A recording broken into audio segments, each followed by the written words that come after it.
Sara amerudi?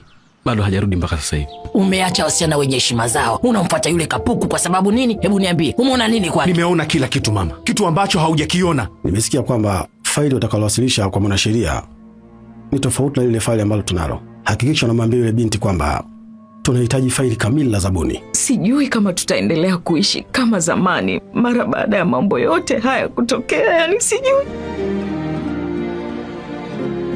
Vipi, hutaki kumsalimia babu yako?